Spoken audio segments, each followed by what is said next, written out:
নীলফামারীর জেনারেল হাসপাতালের ইনডোর ও আউটডোরে প্রতিদিন গড়ে চিকিৎসা নিচ্ছেন শিশুসহ জেলার শতাধিক মানুষজন। চাহিদার তুলনায় সরকারি ঔষধ বরাদ্দ কম হওয়ায় কাঙ্ক্ষিত ঔষধ সেবা থেকে বঞ্চিত হচ্ছেন এ হাসপাতালে চিকিৎসা নিতে আসা সাধারণ রোগীরা।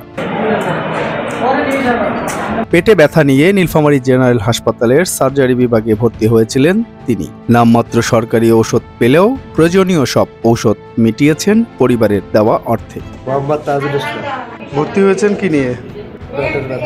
এই হসপিটাল থেকে আপনাকে এই পর্যন্ত কতগুলো ওষুধ দিয়েছে?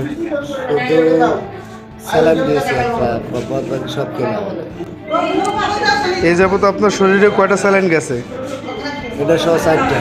বাকি 3টা? চাহিদার তুলনায় বরাদ্দ কম থাকায় রোগীদের কাঙ্ক্ষিত ঔষধ সেবা পূরণে ব্যর্থ হচ্ছেন বলে জানিয়েছেন কর্তৃপক্ষ। আসলে এখন শীতকাল, জানেন যে শীতকালে উত্তরবঙ্গে এমনি একটু শীত বেশি, সেই হিসেবে আমাদের নীলফামারী জেলা যে উত্তরবঙ্গে অবস্থিত, এখানে শীতের প্রভাবটা একটু বেশি। শীতকালে বিভিন্ন রকমের বিশেষ করে বাচ্চা এবং বয়স্কদের শ্বাস প্রশ্বাসজনিত রোগ, ডায়রিয়া এগুলো বেশি হয়। সেক্ষেত্রে আমরা দেখি আউটডোরে প্লাস ইনডোরে অনেক রোগী থাকে। আমাদের হাসপাতালে নর্মালি আমাদের সদর হাসপাতাল 250 বেডের হাসপাতাল, আর উপজেলা হেলথ কমপ্লেক্স হচ্ছে 50 বেড, আর সৈয়দপুর আছে 100 বেড। আমি জেলা চিকিৎসালয় হিসেবে আমার আন্ডারে 4টা হসপিটাল আছে, এখানে কিশোরগঞ্জ, জলঢাকা, ডোমার, ডিমলা। আমাদের যেহেতু রোগীর তুলনায় আমাদের ওষুধ সাপ্লাইয়ের তুলনায় রোগী অনেক বেশি এবং চাহিদার তুলনায় আমাদের কম পাচ্ছি, সেজন্য আমরা প্রতি বছরই বাজেট আমরা চেয়ে থাকি, কিন্তু বাজেট যে হিসেবে দেয় এটা পর্যাপ্ত নয়, অপ্রতুল।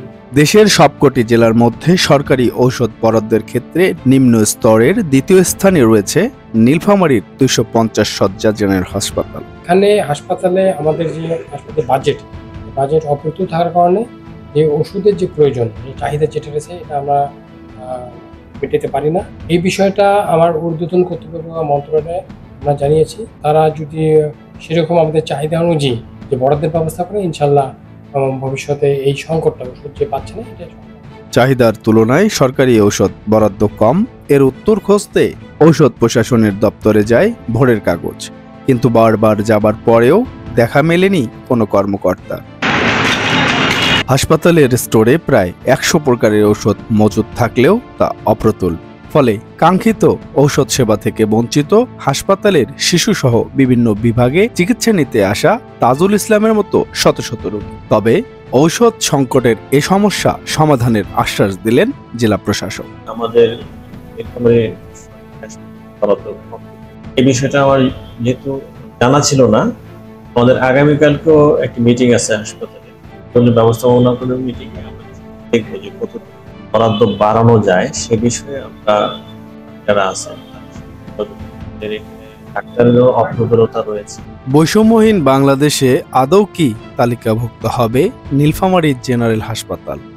এমন প্রশ্নই এখন সাধারণ রোগীদের মাঝে। রাজীব চৌধুরী, রাজু, ভোরের কাগজ, নীলফামারী।